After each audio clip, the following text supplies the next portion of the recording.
अधिकांश जन ये समझते हैं कि आधुनिक शिक्षा प्रणाली में कई कमियां हैं। थोड़ी कमियों के विषय में हम यहाँ पे चर्चा करते हैं। इस चित्र में आप देखते हैं कि ये गिलहरी है और एक कछुआ है। यदि हम दोनों को ये कहें कि जो सबसे पहले इस वृक्ष पर चढ़ सकता है वो परीक्षा में उत्तीर्ण होगा, तो क्या ये उचित है? गिलहरी तो स्वाभाविक है कि वो प्रथम ही आएगा, है ना जी? अगला स्लाइड में हम देखेंगे। किंतु यदि हम गिलहरी की जो विशेषता है कि उसको पेड़ पर चढ़ना उसका स्वाभाविक गुण है, और कछुए का जो गुण है कि गड्ढे खोदना, ये जो क्षमता है वो गिलहरी में कम है। यदि हम हमारे शिक्षण व्यवस्था में इसके लिए हम वातावरण निर्माण करें कि जो बच्चे हैं वो उनकी जो टैलेंट है, उनकी जो क्षमता है उसमें वो आगे बढ़े, ये कहीं ना कहीं आधुनिक शिक्षा प्रणाली में हम नहीं मिलता है। एक और ये है कि सभी छात्रों को सभी विषयों में एक्सीलेंट ही होना है। क्या ये संभव है? लेकिन कहीं ना कहीं हम देखते हैं कि वो बच्चों को टैग किया जाता है, उनको नामांकित किया जाता है कि आप इस विषय में पुअर हैं, इस विषय में एवरेज हैं, दूसरे विषय में बहुत अच्छे हैं। इस ऐसे करने से बच्चों के मस्तिष्क में प्रेशर, दबाव बढ़ता है। तो ये हम हमारे ही परिवारजनों में, हमारे जो परिवार में जो बच्चे हैं, हम प्रायः देखते हैं कि वो कितने दबाव से गुजर रहे हैं। इसे हमें समझना पड़ेगा कि हम हमारे शिक्षा प्रणाली में इससे हम कैसे बचें। एक और बहुत विचारणीय मुद्दा ये है कि आज की जो युवा पीढ़ी है, जो उनको व्यवसाय करना है, उनको अर्थार्जन के जो मार्ग हैं, कई बार ऐसे देखते हैं कि उन्होंने जो पढ़ाई की है उससे बिल्कुल ही भिन्न है। यदि आपको बैंकर भी बनना था तो आपने इतने परिश्रम करके आईआईटी में क्यों आना है? तो ये जो गैप हम देखते हैं, इसको भी हमें कहीं ना कहीं समझना पड़ेगा। फिर ये एक बहुत बड़ी समस्या यह है कि अभी के जो पाठ्य पुस्तक हैं बच्चों के, उसमें जो विषय हम बच्चों को सिखाते हैं, उसमें हमारी जो भारतीय परंपरा है उनसे कई भिन्न है। इतिहास के विषय में देख लीजिए, हम अकबर द ग्रेट सिखाते हैं, किंतु क्या बच्चों को ये समझना आवश्यक नहीं कि ये मुगल शासकों ने हमारी धरती पर क्या क्या किया था? हमारे जो बच्चों को पढ़ाते हैं पाइथागोरस थ्योरम, किंतु हम बच्चों को ये नहीं बताते हैं कि ये जो थ्योरम है हमारे ही भारतीय गणितज्ञों ने कई वर्ष पूर्व ये दे दिया था बोधायन शुल्ब शास्त्र में। तो ये सारी बातें हमें हमारे बच्चों को बताना चाहिए। कुछ वर्ष पहले मैं हमारे आईआईटी के प्रांगण में एक बगीचा है, वहाँ पर मैं मेरे बच्चों के साथ बिहार के लिए गई थी। वहाँ पर 10वीं या 9वीं कक्षा के 2 छात्र थे, वो आपस में बातें कर रहे थे और वो ये बात कर रहे थे, मैं केवल सुन रही थी। बहुत विचारणीय है कि एक 10वीं कक्षा का छात्र, उनके मन में कैसे विचार है। वो आपस में बात कर रहे थे कि हमें बस 2 साल भारत में निकालना है, इंडिया में बस 2 साल और रहना है, उसके बाद अमेरिका जाने के लिए जो भी आवश्यक है वो सारे एग्जाम देंगे, यहाँ से निकल जाएंगे, क्योंकि हमारे देश में रखा ही क्या है। यदि 10वीं का छात्र ऐसी मानसिकता रखता है, आप सोचिए हमारी आने वाली पीढ़ी में हमारे देश का क्या होगा आगे। इसीलिए अगला मुद्दा ये है कि केवल ज्ञान और कौशल पर ही आज की जो आधुनिक शिक्षा प्रणाली है वो उसी पर फोकस करती है, उसी पर ध्यान केंद्रित करती है। लेकिन हमारे धर्म और संस्कृति का रक्षण और स्वयं के चरित्र का विकास, इन बातों पर आधुनिक शिक्षा प्रणाली बहुत ही कम विचार करता है। वसुधैव कुटुंबकम का सही अर्थ क्या हमें हमारे बच्चों को नहीं सिखाना चाहिए? सर्वे भवन्तु सुखिनः, क्या हमें क्या ये श्लोक केवल धार्मिक सभाओं में बोलने के लिए है? नहीं, बच्चों को यदि हम बताएंगे कि हमारी संस्कृति में क्या विशेष है, तभी जाकर वो आगे चलकर हमारी संस्कृति के लिए वो खड़े हो पाएंगे। जब वाद विवाद होते हैं हमारी संस्कृति का वो रक्षण कर पाएंगे। ये यदि हम विद्यालयों में हमारे बच्चों को नहीं देंगे, सही समय रहते, तो आगे चलकर तो हम वो निकल ही जाएंगे हाथ से, राइट।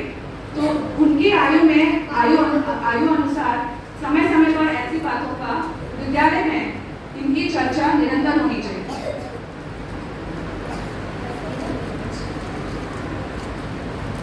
तो इन विषयों पर हमने अभी चर्चा की। हमारे भारत में अंग्रेजों के पूर्व से ही हर ग्राम में कई गुरुकुल हुआ करते थे। इस समय हमारे भारत देश में कई ऐसे गुरुकुल हैं। उनके मुख्यतः 3 प्रकार हैं। एक ऐसा प्रकार है जहाँ पर उस गुरुकुल में प्रायः एक मुख्य विषय बच्चों को सिखाया जाता है। जैसे वेद पाठशाला है, वहाँ पर शास्त्रों का अध्ययन वो मुख्यतः सीखते हैं बच्चे। 2-3 गुरुकुल है गुजरात में, जहाँ पर बच्चों को सभी विषय होते हैं, लेकिन मुख्यतः गौ संवर्धन संबंधित, गौ अनुसंधान से संबंधित जो भी विषय है उसमें बच्चों को सभी बातें सिखाते हैं। दूसरा है संप्रदाय द्वारा संचालित गुरुकुल। स्वामीनारायण संस्था के बहुत सारे गुरुकुल हैं, आर्ट ऑफ लिविंग और ऐसे चिन्ह मिशन के भी आप बहुत सारे गुरुकुल पाएंगे। तीसरा है ऐसे गुरुकुल बने हैं जहाँ पर रेजिडेंशियल निवासी तौर पर बच्चे अपने घर से वहाँ पर जाते हैं, गुरु के सानिध्य में रहते हैं और वहाँ पर आधुनिक सभी विषय सीखते हैं। साथ ही साथ उनकी दिनचर्या में बहुत सारे भारतीय जीवन मूल्यों को उन्होंने सम्मिलित किया है। अब हम आते हैं, मैं बताती हूँ कि हमने कौन सा प्रकल्प आरंभ किया है। गणेश जी और मैं हमारे बच्चों के जन्म से पूर्व ही भारत भर में ऐसे कई शैक्षणिक व्यवस्थाओं को जानने के लिए हमने भ्रमण किया। हमने कई ऐसे एजुकेशन सेटअप देखे, वहाँ पर प्रचलन में जो पाठ्यक्रम अपनाए हैं उन्हें हमने समझा और हमने पाया कि ऐसे बहुत माता पिता हैं जो हमारे जैसे अलग विचार रखते हैं, जो ये समझते हैं कि आधुनिक शिक्षा प्रणाली में कुछ तो कमियां हैं और उन्हें हमें नजरअंदाज नहीं करना चाहिए। इस कारण वे जो हैं अन्य जो मार्ग हैं अपने बच्चों के शिक्षण के लिए वो ऑलरेडी खोज रहे हैं। तो ऐसे हमने कई गुरुकुल देखे और हमारे प्रवास में हमने ये पाया कि ऐसे कई प्रकल्प हैं, किंतु कहीं ना कहीं हमारी भारतीय संस्कृति का जो जड़ है वो कहीं ना कहीं मिसिंग है। तो हमने हमारे प्रवास के दौरान हम कुछ ऐसे विद्वज्जनों से मिले, जैसे पुनरुत्थान विद्यापीठ की इंदुमती काटरे जी। उनके मार्गदर्शन में हमने समझा कि यदि हमें शिक्षा प्रणाली में कुछ परिवर्तन लाने हैं तो पाठ्यक्रम से लेकर के दिनचर्या सभी में हमें परिवर्तन लाना चाहिए। तो इसको ध्यान में रखते हुए 2016 में हमने पूर्व प्राथमिक विद्यालय वात्सल्य वाटिका हमने आरंभ किया था पवई में। वहाँ पर 3 से 6 वर्ष के आयु के बच्चे आते हैं और उनको क्रियात्मक रूप से सभी विषय पढ़ाया जाता है। इसकी एक मुख्य विशेषता ये है, मुख्य विशेषता ये है कि भारतीय संस्कृति से संबंधित उसमें कई सारे बातें हैं पाठ्यक्रम में। आप कहानियों में, कविताओं में जो हम क्रियाकलाप लेते हैं उन सभी में आप कहीं ना कहीं भारतीय संस्कृति का गहरा जुड़ाव है।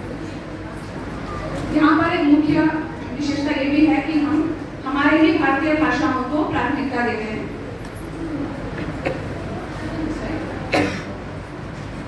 पूर्व प्राथमिक जो आयु है 3 से 6 वर्ष, उसके बाद जब छात्र प्राथमिक स्तर पर आते हैं, प्रथम कक्षा के लेवल पर आते हैं, तभी क्या करना चाहिए ये हम परिवारों के बीच हमने चर्चा की। तो ये ध्यान में आया कि हमारे कुछ अभिभावक हैं जो अपने स्तर पर एक अलग प्रयोग कर रहे थे, जिसको हम वो नाम देते हैं लर्निंग मोड। यह प्रकल्प भांडुप में पिछले 10 वर्षों से चल रहा था। वहाँ पर उनकी ये विचार था कि बच्चों को यदि हम वातावरण देते हैं, सीखने का वातावरण देते हैं, तो वो सीख ही जाते हैं। उनको एक शिक्षक और छात्र के रूप में हम पढ़ाएं और वो पढ़ेंगे ये आवश्यक नहीं है। यदि बच्चों को वातावरण देते हैं, बच्चों को वो प्रोत्साहन देते हैं, तो अपने आप सीख ही जाते हैं।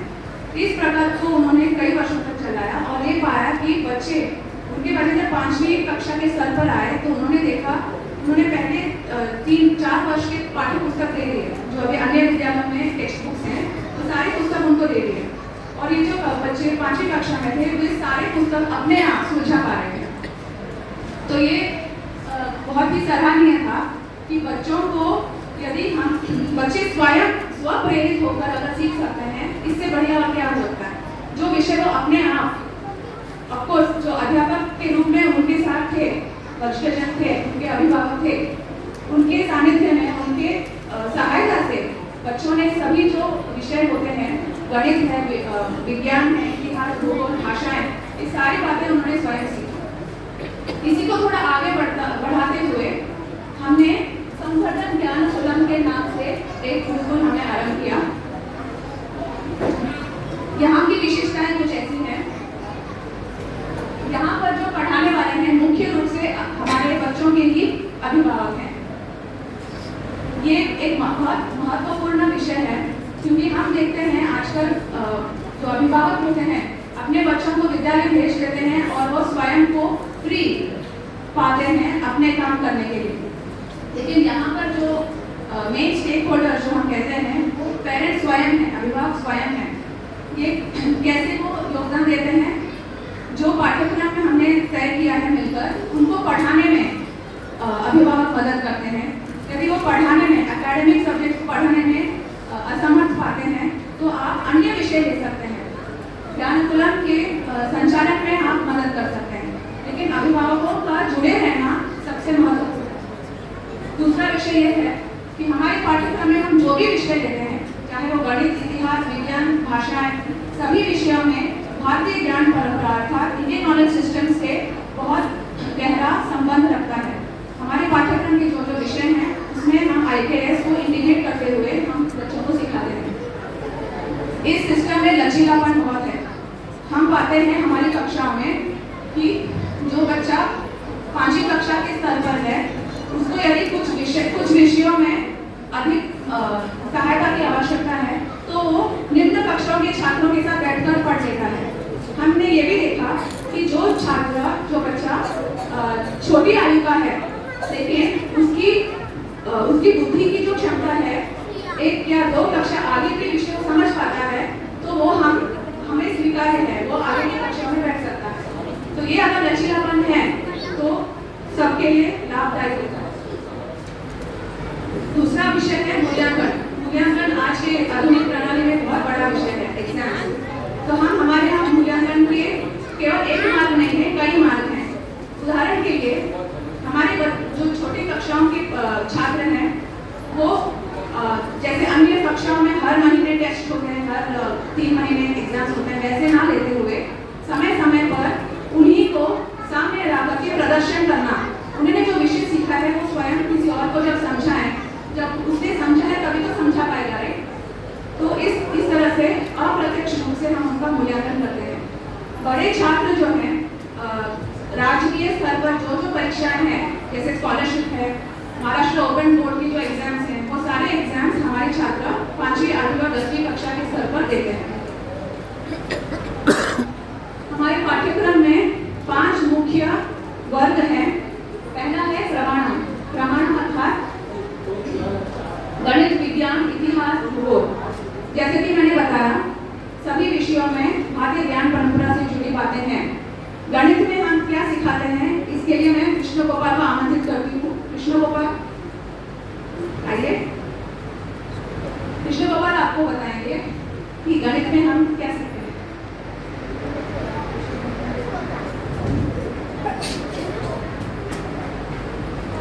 भूत संख्या। और नाम कृष्ण गोपाल। भूत संख्या प्रणाली हमारे पूर्वजों ने दी है। इसमें संख्या को संज्ञा के नाम से जाना जाता है। संज्ञाओं का चयन प्रकृति में दिखने वाले ग्रह, नक्षत्र अथवा देवी देवताओं के नाम अथवा शास्त्र में उल्लेखित तत्व ज्ञान से संबंधित है। जैसे 1 के लिए चंद्र या पृथ्वी, 2 के लिए नेत्र या कर्ण, 3 के लिए गुण, सत्व, रजतम, 4 के लिए वेद, 5 के लिए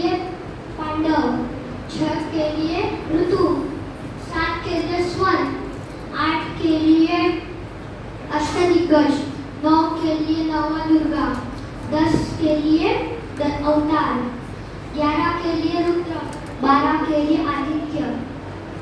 तो इस प्रकार संज्ञाओं का उपयोग कर सकते हैं। आप जानते हैं मेरी आयु क्या है? मेरी आयु दुर्गा है। तो बताइए मेरी आयु क्या है?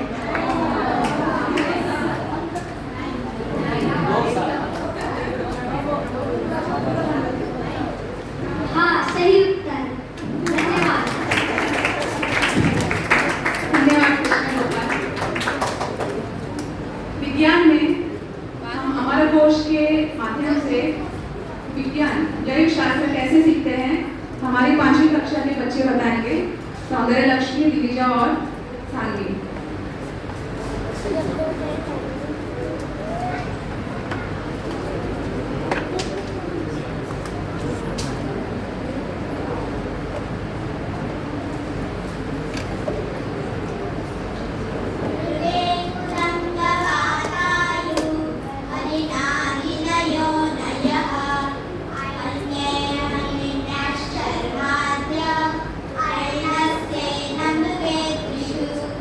मृग का अर्थ है जो शिकारियों द्वारा शिकार बनता है। कुरंग का अर्थ है जो मधुर ध्वनि में आनंद देता है। वायु का अर्थ है जो वातायु का अर्थ है जो वायु की गति से तेज दौड़ता है। हिरण का अर्थ है जो मन को हरता है। अग्नियोदय का अर्थ है बाधा से युक्त त्वचा।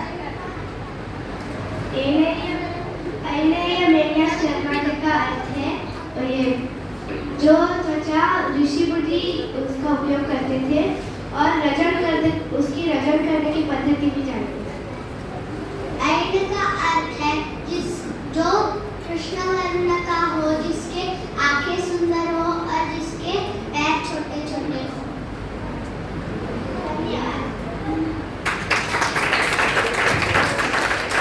धन्यवाद लक्ष्मी। भाषाओं में हम हमारे यहाँ संस्कृत, हिंदी, मराठी और अंग्रेजी चारों भाषाएं सिखाते हैं। फिर आता है कला निलय। नीति शास्त्र में, नीति शतकम में भर्तृहरि ने कहा है जो संगीत नहीं जानता है वो पूंछ और सींग बिना पशु है। तो हमारे बच्चों को ऐसे पशु नहीं बनाना है, इसलिए हमारे पाठ्यक्रम में दैनंदिन समय अनुसार कला के विषय हमने सम्मिलित किए हैं।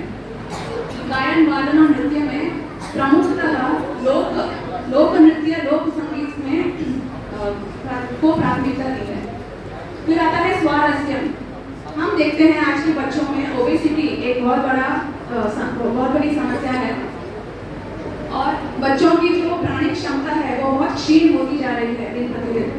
तो बच्चों को यदि उनके आयु अनुसार हम उनको फिजिकल फिटनेस के लिए यदि हम नहीं प्रोत्साहित करते तो धीरे धीरे उनकी क्षमताएं क्षीण हो जाएंगी। इसलिए हमने उनके दैनंदिन पाठ्यक्रम में लाठी काठी, योग तथा खेल इनको हमने सम्मिलित किया है। फिर आता है दाक्ष्यम। आज की परिस्थिति ऐसी है कि केवल एक सोर्स ऑफ इनकम बहुत कम पड़ जाता है। तो हमारे बच्चे आगे चलकर नौकरी करें या ना करें, लेकिन एंटरप्रेन्योर अवश्य बनाना है। इस दृष्टि से हमने वोकेशनल स्किल्स जो है उसको हमने दैनंदिन पाठ्यक्रम में जोड़कर रखा है। इस समय हमारे बच्चे पॉटरी जो कुम्हार काम है वो सीख रहे हैं। हमारा उद्देश्य यह है कि बच्चे जो अपने हाथों से बनाए उसको इतनी अच्छी तरीके से बनाए कि वो बाजार में बेच पाए। तो उसकी जो गुणवत्ता है उसको मेंटेन करने के लिए हमारे बच्चों को हमारे विद्यालय गुरुकुल में उनके समय में निकालते हैं। फिर आता है ब्रह्म जिज्ञासा। हमारे शास्त्रों के विषय में हमारे बच्चों को दैनंदिन पाठ्यक्रम में हमने निश्चित रूप से समय दिया है। क्या है कि हमें लगता है कि ये सारी जो बातें हैं विद्यालय के बाद समय मिलता तो करेंगे, ऐसा नहीं है। हमने ये ठान लिया है कि बच्चों के पूरे जो वीकली टाइम टेबल है, समय सारणी है, उसमें ये सारी बातें हो, प्रतिदिन हो। इसलिए हमने उनको 1 घंटे का समय शास्त्र अध्ययन के लिए दे दिया है। तो हमारे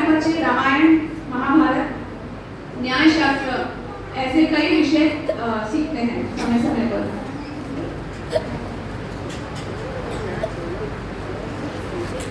संक्षेप में दृष्टिकोण और उद्देश्य ऐसे हैं: संस्कृति और परंपरा को अगली पीढ़ी तक पहुंचाना, बच्चों में स्वाभिमान जगाना। मैंने जैसे बताया, जो दो बच्चे आपस में बात कर रहे थे, स्वाभिमान की कमी थी, तो वो हमारे बच्चों में ना हो, इसका ध्यान रखना। बच्चों को एक स्वावलंबी और चरित्रवान नागरिक बनाना, हमारे बच्चों में समाज का नेतृत्व करने की क्षमता बढ़ाना।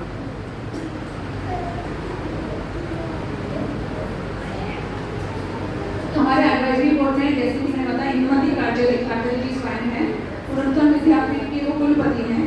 उन्हीं की प्रेरणा से वात्सल्य वाटिका का आरंभ हुआ और आज भी वो हमारे अभिभावकों के लिए अलग अलग विषयों में वो मार्गदर्शन देते हैं। गोविंद जी ये एक लेखक हैं और रामायण और महाभारत और अन्य शास्त्रों के ज्ञाता हैं। ये कई गुरुकुल के अध्यक्ष भी हैं और हमारे ज्ञान कुलम में वो समय समय पर आकर अभिभावकों को मार्गदर्शन देते हैं। कमलाकर इंदुरकर जी, जो लर्निंग होम का जो मैंने विषय बताया था, ये उन्होंने 10 वर्ष पूर्व प्रारंभ किया था। उनके बच्चे भी हमारे ज्ञान कुलम में पढ़ते हैं। गणेश जी IIT के प्राध्यापक हैं। प्रोफेसर नरेंद्र आहूजा जी हैं और ऋषिकेश मफतलाल जी, ऐसे महानुभाव हमें समय समय पर मार्गदर्शन देते हैं। फिर आता है ये विषय कि हमने ये तो समझ लिया कि हमारी भारतीय ज्ञान परंपरा को सम्मिलित करते हुए हमारे पाठ्यक्रम को कैसे हम अच्छा बना सकते हैं, हमारे विद्यालयों में हमारे बच्चों को हम कैसे अच्छी शिक्षा दे सकते हैं। ऐसे समय आया कि हमारे प्रकल्प को देखकर अन्य विद्यालयों से जो शिक्षक हैं वो हमारे पास आए। उन्होंने कहा, आप जो आपके बच्चों को देते हैं, सिखाते हैं, वो हमारे बच्चों को भी सिखाइए।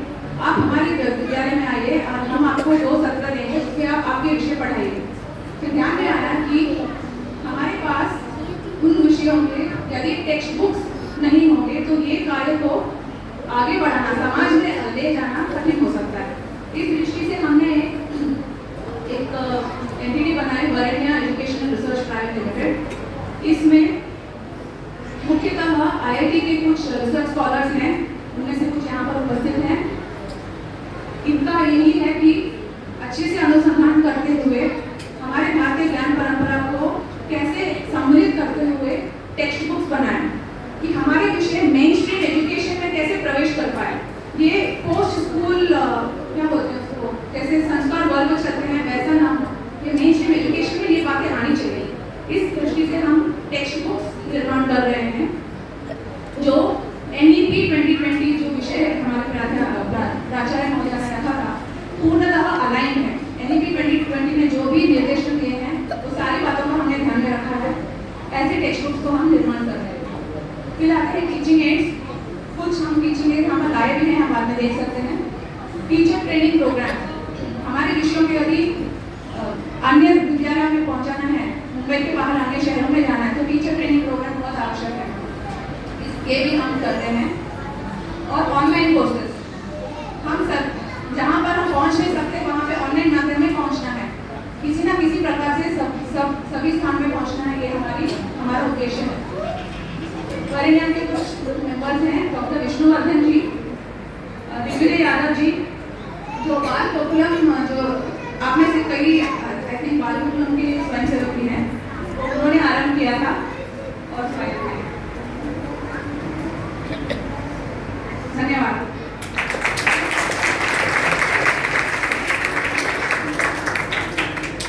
वाव वाव वाव गुरुकुल शिक्षण, वाव वाव वाव।